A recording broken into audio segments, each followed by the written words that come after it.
So I take the pursuit of a good indie game and the support of the indie game world very seriously. It's something that I almost feel as a duty, a moral stricture that I must follow. We're doing battle on admittedly a very small front line, but on our little corner of a much bigger front line against corporate abuse by supporting alternatives, and that's kind of my thing. That's what this channel is about. But I take it too seriously. I get too much in there. I look too much for a good game, for a game that is got the legs to become a beast, and needs some support and some tweaks to get to the next level. And it's important to realize that all games really have this option. No matter how nutty they are, and it's almost a relief when a game comes along that is actually a reminder of that this doesn't need to be a crazily serious, create the next contender for Call of Duty type game. The whole joy of the indie game world is that it opens the door to nuttiness, to craziness, to games like this game that we're looking at today.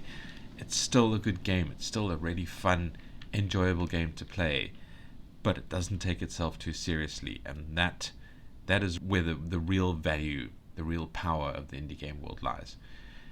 This is post-apocalypse bathroom. I keep wanting to call it post-apocalyptic bathwater. It's the same sort of thing.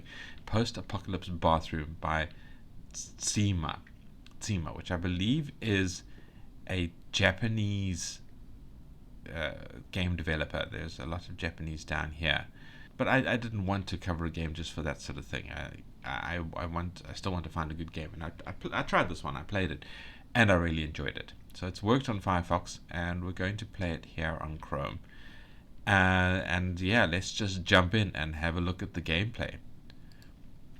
Right, so it's a Unity game, and once it's finished building, we can make it big, fill the screen. Right, so this is our start page. On the left, they mention that they have a Steam presence, so if you like the look of this game, go have a look at them on Steam.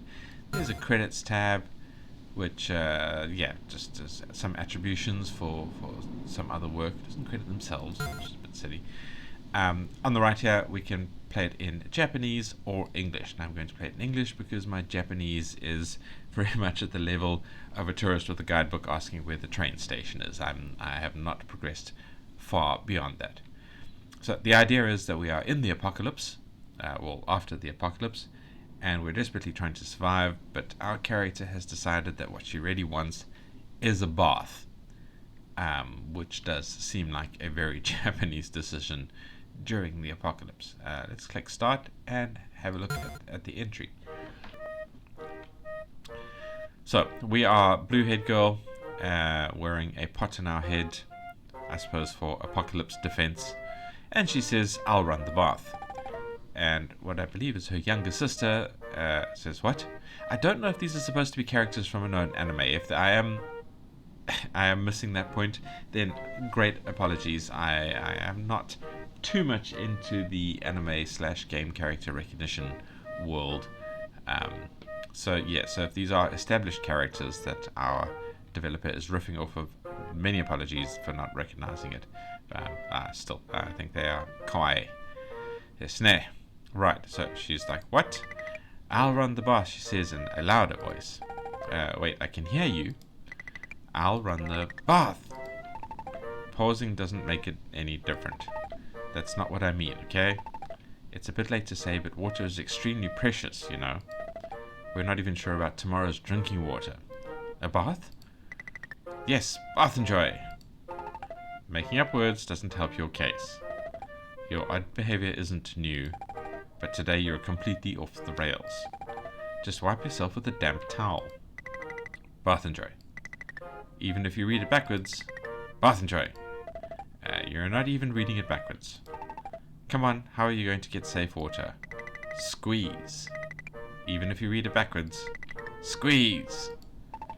You're seriously that bad at reading backwards?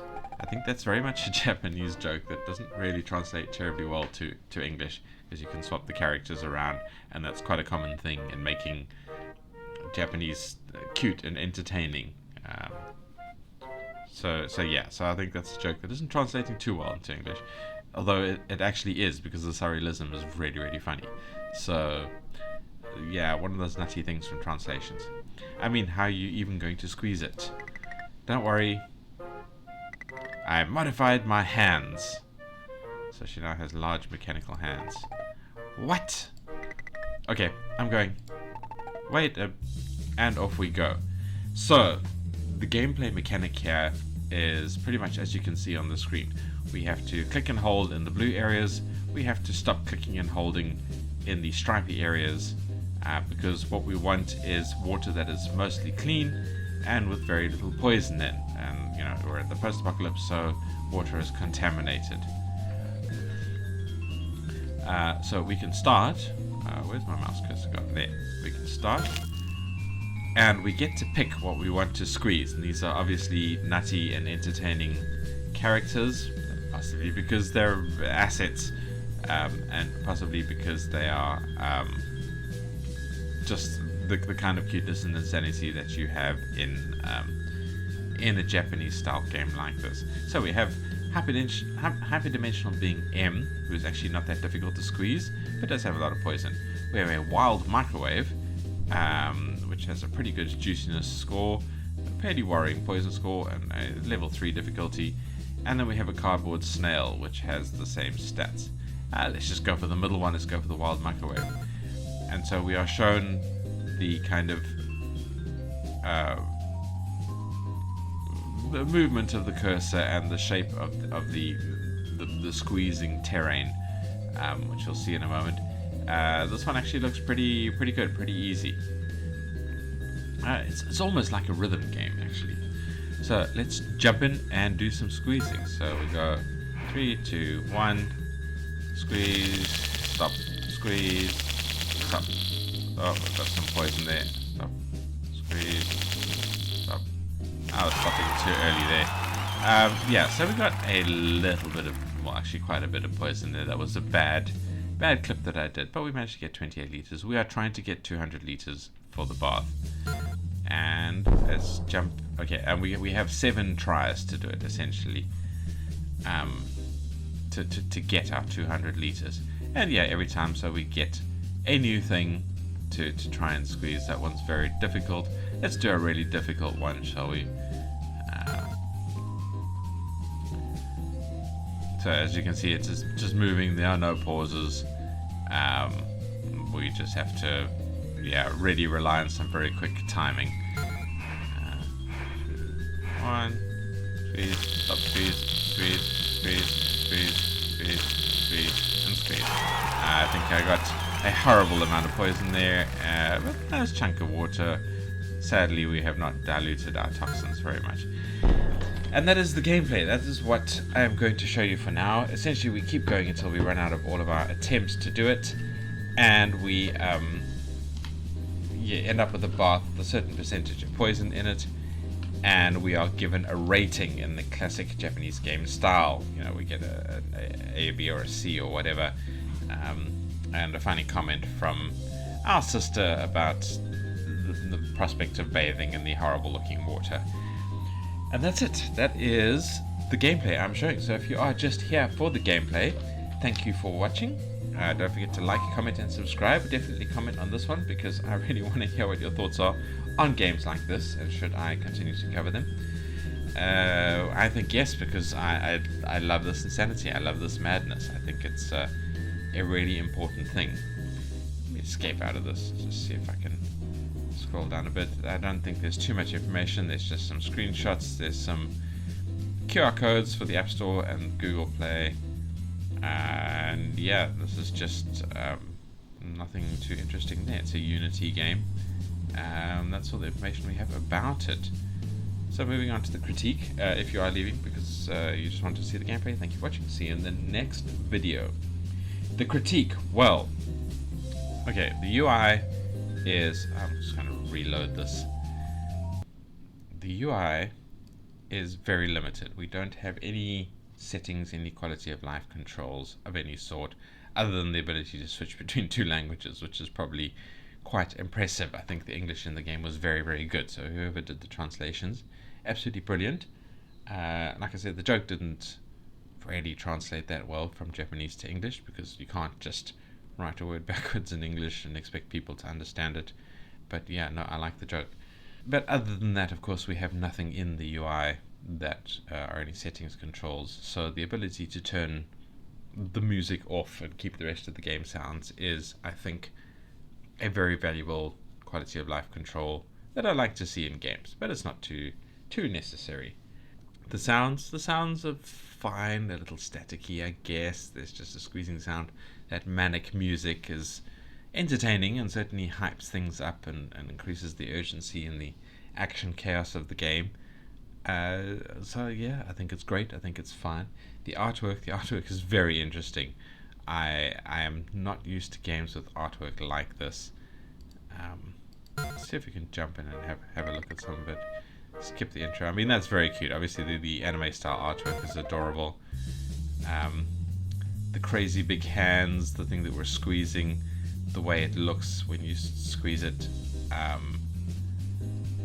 Yeah, I mean, the art is entirely functional. It's very different to a lot of the games that I tend to play, that I like to play. I just want to pick something very, very simple so I can see it. A wild utility pole. I mean, the options here are weird.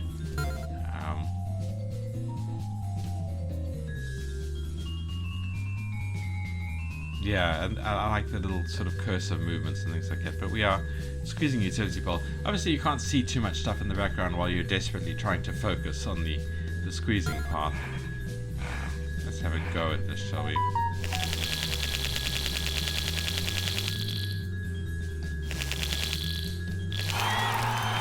I think we did. Hey, we got 0 poison. We got 20 liters out of there. So we didn't get a lot of water, but we got very, very clean water. Anyway, so I mean, yeah, I couldn't really look at the background. I couldn't really look at the squeezing happening because I'm hyper focused on the pattern movement, and I think that is an issue to take through to the game design side of things. Is that if your players are going to be hyper focused on one thing, don't spend too much time on stuff in the background. But I think a lot of these assets were taken from other points in the game, so no real no real issue there. But that is something to remember. Remember the where your players are looking. I think is the real lesson to be learned there. Anyway, point is, I think the art is fantastic. The gameplay is fun. I kind of wish there was more in it. Like if the squeezing bit was a little bit slower, but less effective, because I feel there's a lot of preparation. There's a lot of decisions to be made for a very short bit of actual action. So yeah, kind of stretching out the action phase a little bit and shrinking the build up to it, the preparation to it, might be an idea, or possibly that you kind of speed up naturally if you're, once you're used to the game, if you're playing the game a fair bit. But I would, my personal feeling as possibly an older player is, yeah, slow down the squeezing phase a bit. Maybe make it more complicated or something like that, but make it a longer part of the game, because it's people obviously playing the game for the actiony bit. This is kind of an action game, and yet it's a lot of decide this and see how the water's going, stuff like that, and then a little bit of desperate squeezing, and then back to okay, this is our result and this is the thing, and pick the next thing and see how difficult it is, and a bit more squeezing, and then so there's not enough of the action compared to the preparation to the action. That's just my kind of gut reaction to it. I don't really have too many numbers to actually defend that. And then my usual final critique is immersion elements. This is a bit of a wacky game. I don't know if the immersion elements are really relevant here for the wackiness. Yeah, the kind of the lore nerd in me sort of says, what was the apocalypse? What's going on? Why does she have the ability to modify her hands? Who are these characters? Are they existing characters? Are they completely new characters that the developers come up with? Should I be recognizing that hairstyle and going, it's these people from this anime or whatever? I don't know. I'm a little bit out of the anime community. I don't know them, so I don't know if there's an in reference there. but they're still very, very cute. Still a lot of fun, and if there is lore to this, maybe put it in the game, at least with some references or something for people who are going to play who don't know what is going on. That's just my feeling there. Otherwise, fantastic game. Come and play it. I'm surprised it's not a Game Jam game. I think it would do really well in Game Jams. So, developer, watch out for Game Jams and enter them, because I think your games will do well if they're along these lines, because people look for this kind of stuff.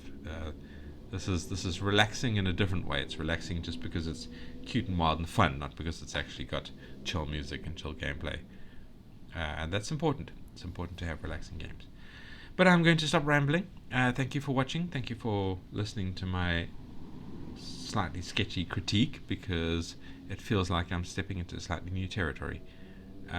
But yeah, thank you, and I hope this has been an interesting video. I hope it leads you to a fun game, and I will see you in the next video.